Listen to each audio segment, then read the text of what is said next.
Hey everyone, this is Roman Prokopchuk, and this is the Digital Savage Experience podcast. Today I have with me Terrance Hutchinson. Terrance is a certified exercise therapist, nutritionist, author, podcast host, and motivational speaker. Thank you for joining me today. Appreciate you, man. Thank you for having me. My pleasure. So tell me a little bit about your journey. How did you get to where you are today? What started is in 2010, I was diagnosed with type 2 diabetes. And I ended up in ICU for 3.5 days trying to get my life together. It almost put me in a diabetic, chaotic state. And after 3.5 days, I came out. I was 240 pounds and I dropped down to 200 pounds within that time. So the side effects of diabetes is extreme weight loss, frequent urination, blurry vision, slurred speech, lack of appetite, lack of sleep. So when I got out of the hospital, I was a wreck, but I was determined to get my life back together. But um, I had to get back to the gym. I had to get back in school. I had to really educate myself about the disease. I didn't want to take face value with the doctors or the dietitians were telling me, try to get me conditioned mentally to be hooked on medication or maintenance. And as I kept educating myself and reading more, I found out that you can naturally reverse the disease just by proper diet and exercise and controlling your stress levels. And I realized that diabetes maintenance is a $325 billion a year industry. So I was trying to figure out, how can I save some of that money? Because even though I had great insurance, it was not paying for my medicine. So you talk about for the medicine was like $366 a week, every week. That's like 644 a month, almost $8,000 a year.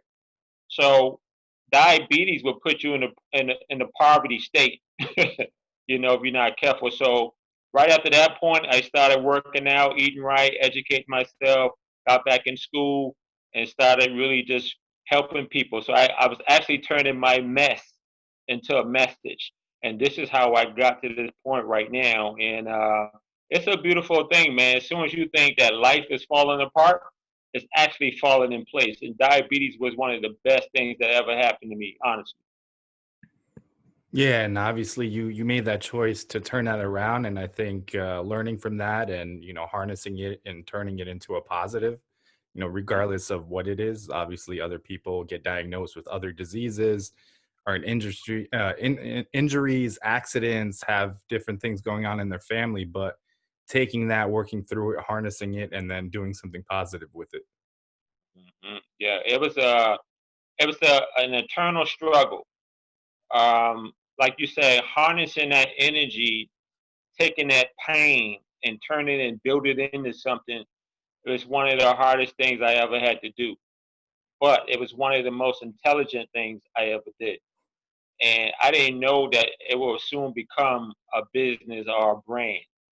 And it's one of the best decisions I've made in order to like really transform my wellness, my quality of life. I was able to increase my activities of daily living. I'm watching what I eat.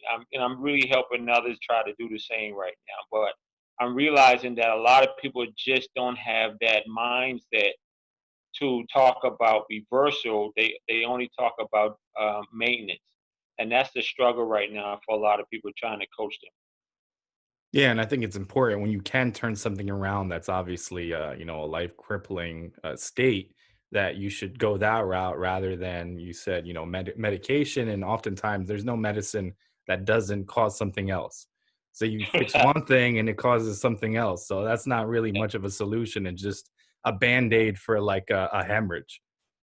Yeah, it's crazy. When I got into medical fitness, I realized the side effects on most medications that they put individuals on, whether it's for type 2 diabetes, hypertension, stroke, thyroid, fibromyalgia, rheumatoid arthritis, cancer. There's some type of side effect there.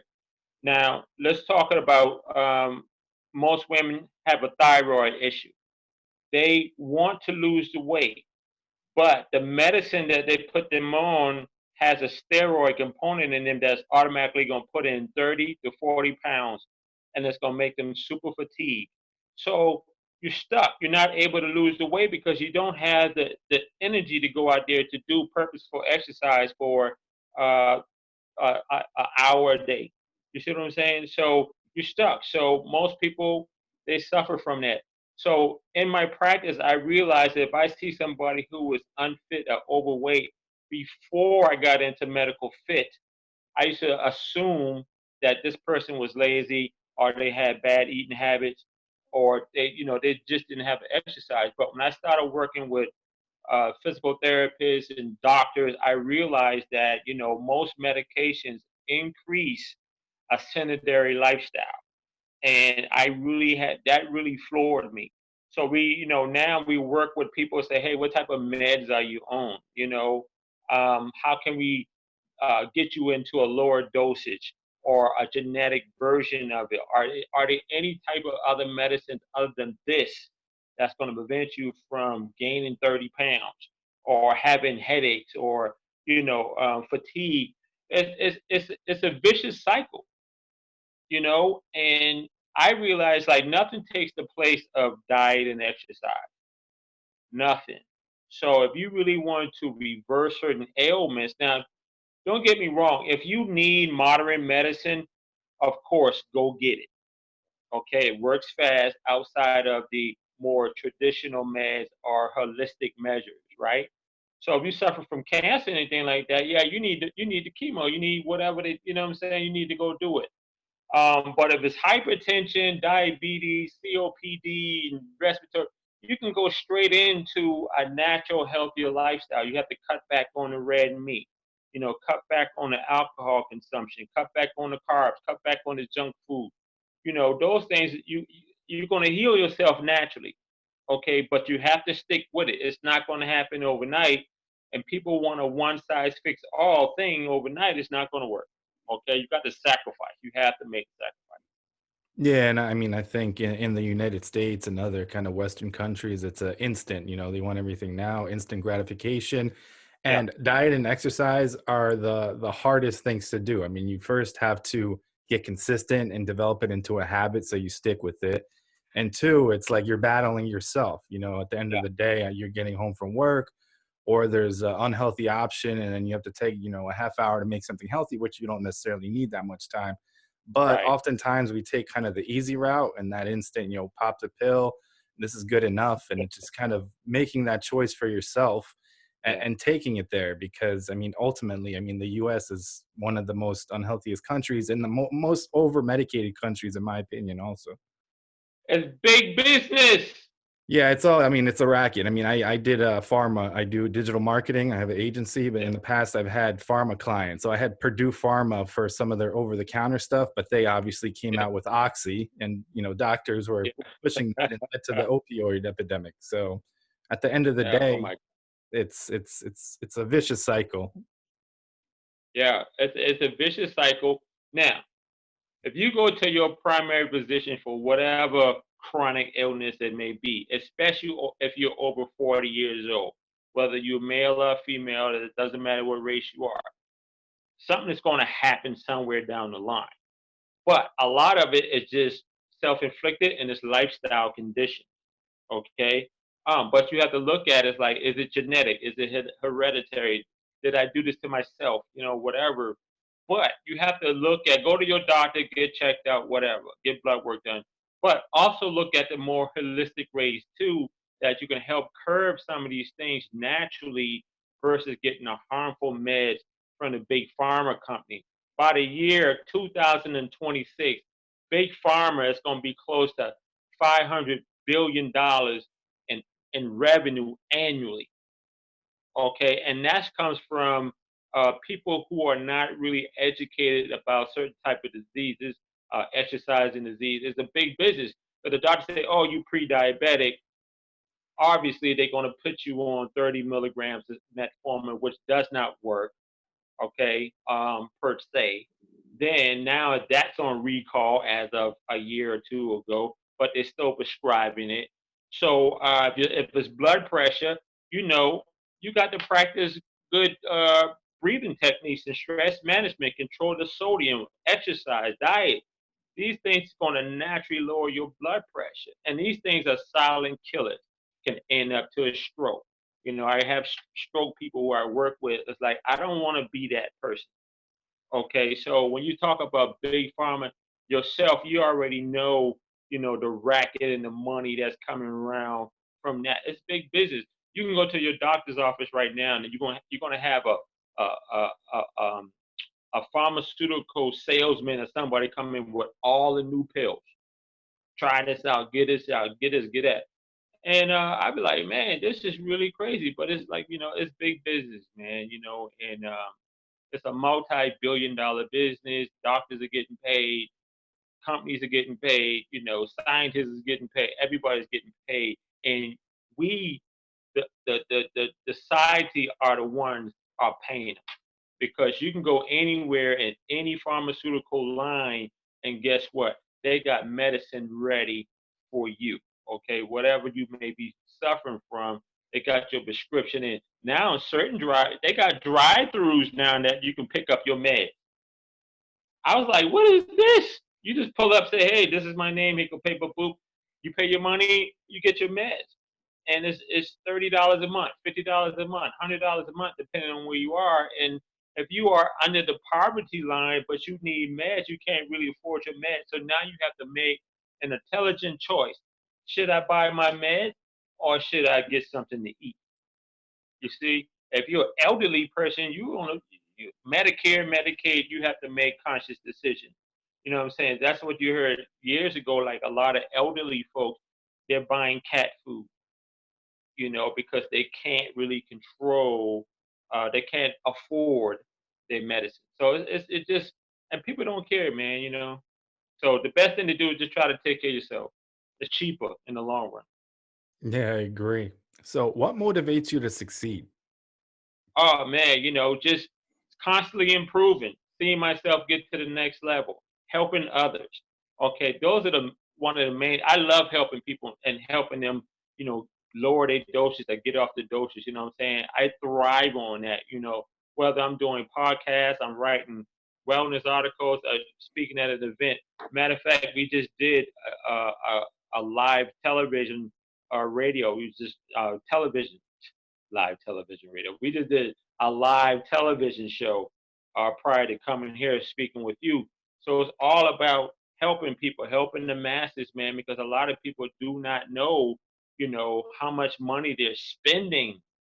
So that motivates me. That motivates me to work out, eat right. Because when people see me, you know, they see me as a beacon. But there's tons of exercise guys out there. There's tons of trainers. There's tons of this, tons of gurus. But you know what? What about me?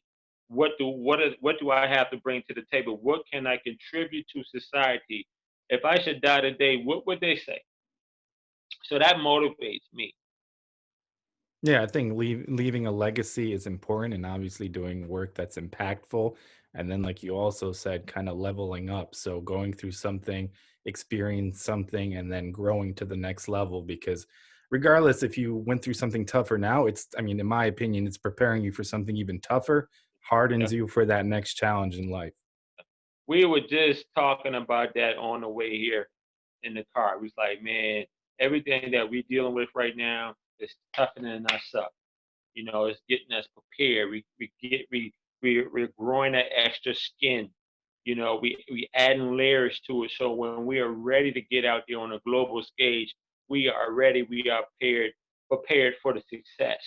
And it's hard sometimes. It's hard, as you may already know. It's hard doing these podcasts. It's hard, putting your best work out there for the world. Most people don't have the courage or the stamina to do it.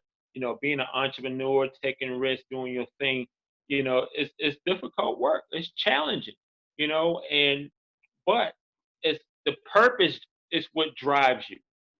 If you have a message, you have a brand, you have a program that you can do to reach the masses and help them grow and get paid at the same time, then you're doing what you love, you know?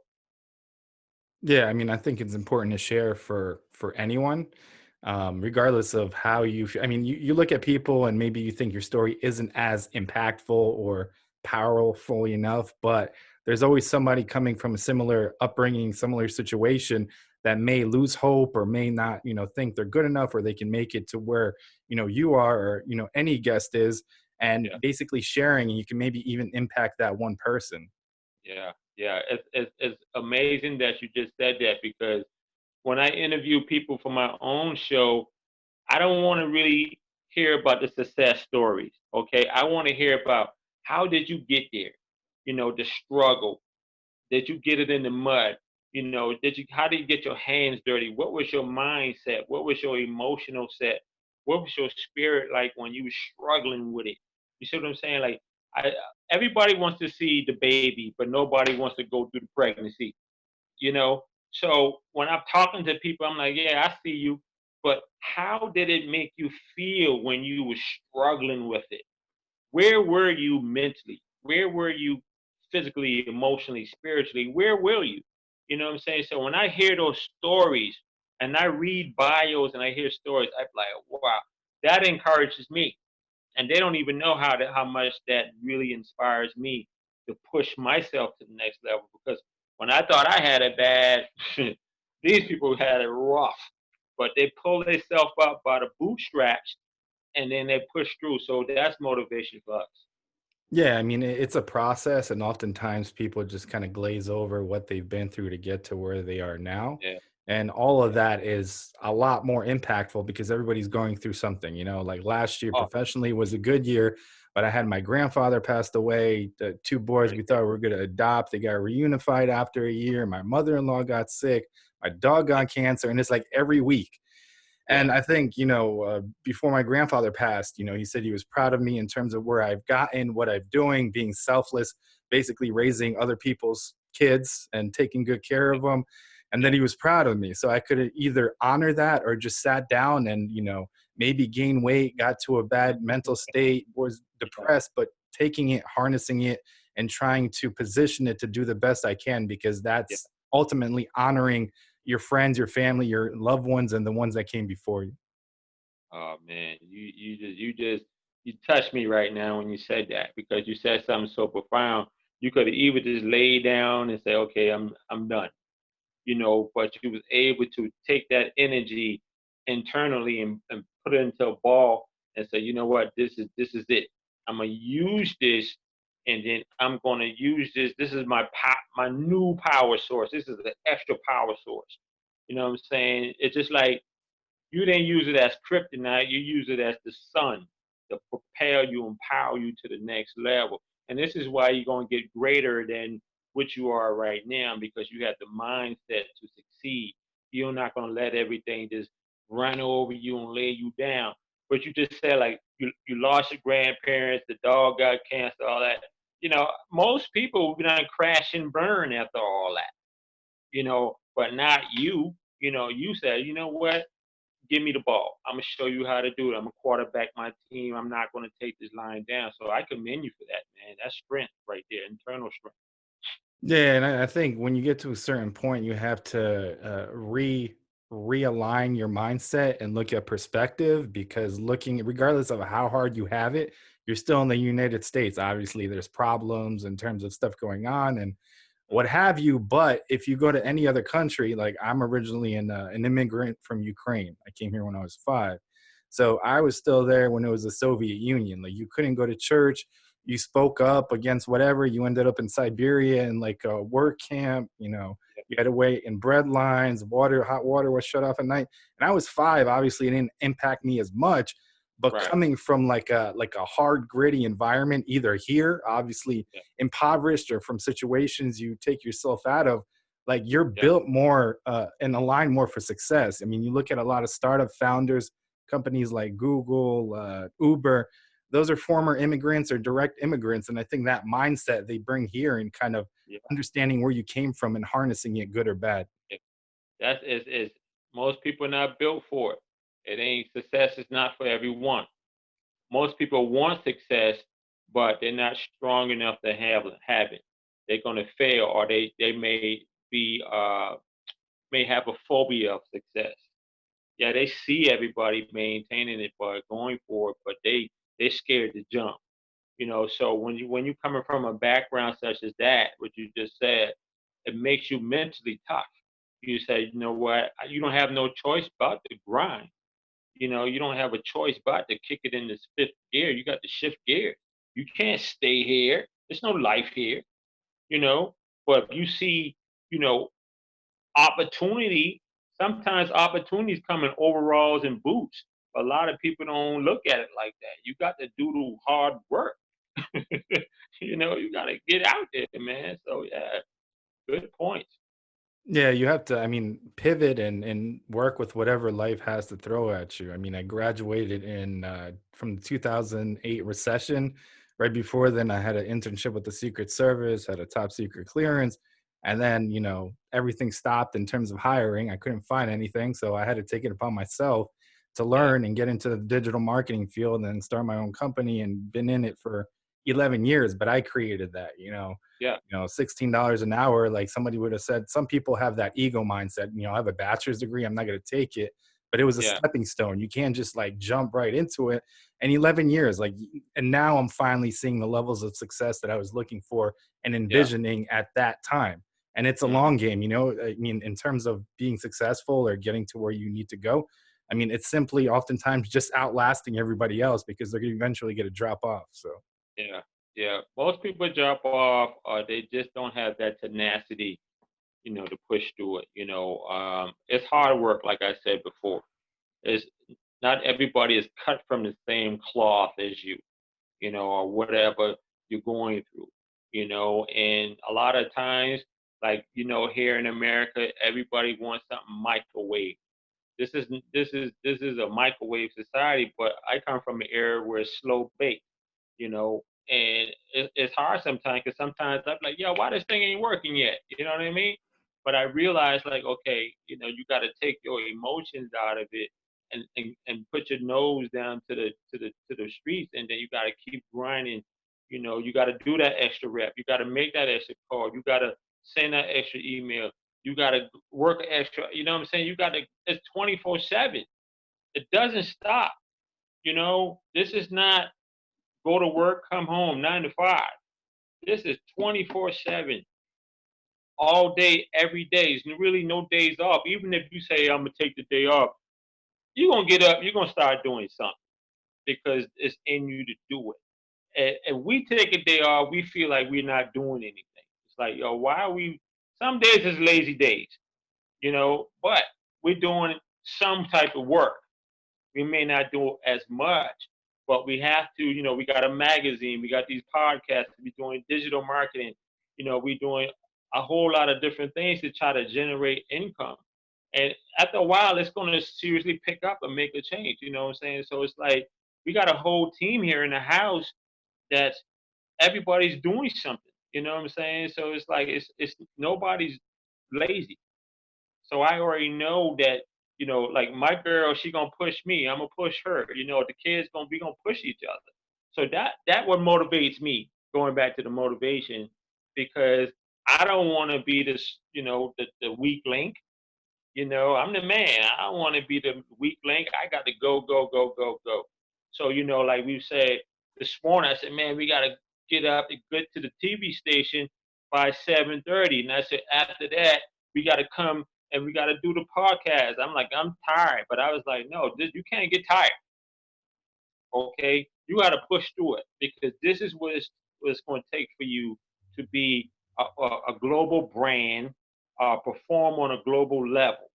Okay, how can we be everywhere at once? We got to do these podcasts. We have to do these interviews. Like right now, you interviewing me, but I might turn around and ask to interview you tomorrow. You see what I'm saying? So it's just we work together, hand in hand. We just grind it out, man. That's what it takes. yeah, I mean, it's about kind of connecting also and surrounding yourself with like-minded individuals. So, I mean, I release 8 episodes a month, but then in turn, I've been on between 5 to 10 yeah, interviews, either live in studio or over podcast, sharing different aspects. And I think it's just adding value. So I go on, I don't talk about, hire me as my agency to do your marketing. I mean, I talk about coming here as a child, as an immigrant, learning English, dealing with loss. Me and my wife dealt with 5 miscarriages in the past 3 years and had to pay, 100K out of pocket for that in terms of the treatments and stuff. And then the yeah, whole foster care experience from a male perspective, because it's not yeah, there's not a lot of dudes that really share about being, foster dads. At least I haven't right, seen a few, but yeah, it's not as popular. So just adding value to different communities, and then it comes back, yeah, tenfold. People contact you, yeah, I really liked your story. I really want yeah, to work with you outside of that. So just yeah, adding value in every situation you can add value to, it reaps rewards. yeah, yeah. Well, I'm gonna be honest with you, man. Just talking to you right now, hearing your story, I'm inspired. You know, it definitely feel extra. I got that extra surge from you right now. I can feel your energy coming through the tablet right now. You know what I'm saying? So I'm inspired. I'm like I can go an extra mile because a lot of times you don't really hear the struggles and the stories from people. You know what I'm saying? People don't like sharing it because it's too uncomfortable for them. But when I hear it, it lights me. It lights the fuse in me. So I appreciate you sharing that tidbit with me about yourself and background because man, you gotta keep going, man. Sometimes you just feel like you just want to sit down. But it's not about you anymore. It's not about you anymore. It's way bigger than you. You see what I'm saying? You got family members, you got people depending on you, you got people looking at you for that strength. You know what I'm saying? If you just give up, then they be like, oh man, well, if you stop, then I'm stopping too. You know what I mean? But you can't, you haven't stopped. You haven't let anything or anyone come in front of your goals. 100 grand for procedures for miscarriages. You know what I'm saying? I can't imagine the emotional stress that put on y'all. But you got to harness that. And then you had family members that passed away. You know what I'm saying? That's a lot to deal with. But you able to push out 8 to 10 podcasts a month. You keep going. That's therapy for you. You know, that's therapy for any one of us. This is why we do it, man. You know what I'm saying? We just got to take whatever's the cards that's dealt with us and say, you know what? All right, I'll take these lemons and say, all right, watch me squeeze this. I'm gonna make some freshly squeezed lemonade for y'all to try. Check me out. You know, it's hard though, but if you're not built for it psychologically and emotionally, you're not gonna physically, it's not gonna happen. I feel. Yeah, yeah, no, I agree. So, what's one weakness you may have seen in yourself in the past that you've turned around and utilized as a strength today? For me, one weakness was speaking abilities. I for a while I always had a fear of speaking until I had to do the eulogy at my father's funeral, and that when I knew that I had a skill for it. And since then, I was able to do it.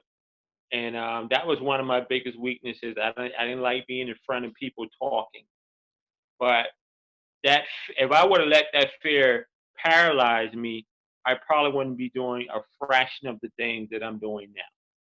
So, I'm not afraid. I had a phobia of a few things, but that was one of the biggest ones. Once I got past that, I unparalyzed my mind. I was ready to propel, and so I feel that was my biggest weakness that I turned into a strength. Yeah, and oftentimes people think like something they're dealing with or a weakness is only to them, but other people have it. So with public speaking, there's been a lot of studies where people identified the most terrifying thing they can do is speaking in front of people, and they're Yeah. scared of that more so than even death. So I mean, Yeah. it's everybody in getting past it. Yeah, it's been a challenge, but over time with practice, just practicing in the mirror, just talk, talk, talk, talk, talk, and then listening to myself over and over again, and say, "Oh, I need to slow this down. I need to stop saying that. I need to stop doing this. I need to stop using the filler words. I need to listen more to podcasts or radio shows. Listen to the greats. Listening to people like yourself. you know, it's all about self education. And once you learn your voice and you learn your vibe and your flow, you know, the rest is a no brainer. So when you get out in front of public, you be like, hey, this is what it is, and you're able to engage with the audience. You're able to, laugh with them, grasp their attention, get them to buy your products or services, whatever the case may be. You got to sell a product, and the product is you. Just to say, I'm fit and I'm lean, yeah, and I'm a type 2 diabetic survivor, and you booked me to speak, but I'm overweight. Would you buy anything I'm trying to sell? No.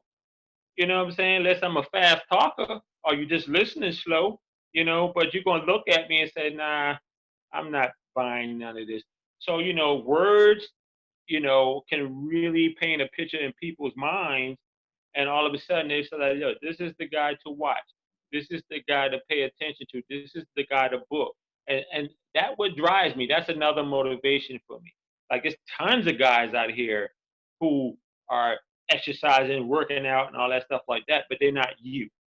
Okay. And that's one thing that I had to get over. Like, these guys are not me. I'm me. They can't be me. I can't be them. And so I mean, it's a motivator, and I love to speak. My girl always say, you need to be more on the radio because you're a talker. Then this morning she said, oh, you only have 7 minutes. You need to, break it down. She's behind the scenes putting fingers up. I'm like, okay, okay. But, it is what it is, man. I can't help No, yeah, I agree. So I appreciate you stopping by today. Can you leave a advice, personal and professional, for the audience? Oh man, professionally, whatever you're doing, just keep grinding. Do not stop. It's going to get hard. It's going to take time. It's going to take hard work. It's going to take sacrifice.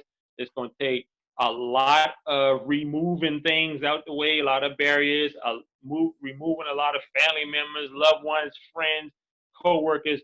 It's going to take a lot of that stuff. You're going to have to eliminate a lot of those barriers that's preventing you to get to the next level. Professionally and personally, because sometimes your business is personal. You got to take it personally. And if you're not paying attention to your business, then your business really ain't gonna be paying attention to you long run. So I mean, that's all I can say about that. Don't give up. Just keep going, and don't listen to nobody who tells you to stop or you can't do it, or don't even um, if you fail, then fail forward. Learn something. Learn from that. What's the blessing in this? What's the silver lining? How can you use that? How can you harness it? Most people be like, turn your mess into a message. You know what I mean? That's we listen to Tony Robbins the other day. He said, man, learn how to turn your mess into a message. How can you energize the world? How can you energize people to pay attention to you because you got a story, you got something interesting to share to the world? If you die today, what would they say about you? You know, what what would they say? I don't want people to be standing over me trying to find words to think. I want them to be like, he was this and he was this, and he was this and he was that. You know what I mean? Don't think about what you got to say. Oh, he was a prick. You know what I mean? I don't want all that. So I'm trying to leave a mark out here, man. And that's all I can tell the people. I mean, in a nutshell. I know that's long winded, but that's what it is. I agree. So I appreciate you stopping by. Can you let the audience know how they can find you or anything else you have going on? Right now, we got the podcast coming out. It's Your Best Lifestyles. That's on Spotify, Stitcher, TuneIn, Breaker, Public Radio Podcast. Soon to be on Pandora, iHeartRadio. Did I say TuneIn? TuneIn Radio. There's a couple more. It's about 10 of them right now. Social media: Terrance Hutchinson, LinkedIn, Facebook. And then my website, www.yourbestlifestyles.com. Awesome. Thanks again for stopping by. I appreciate you, King, man. Congratulations to you, and thank you so much for the opportunity.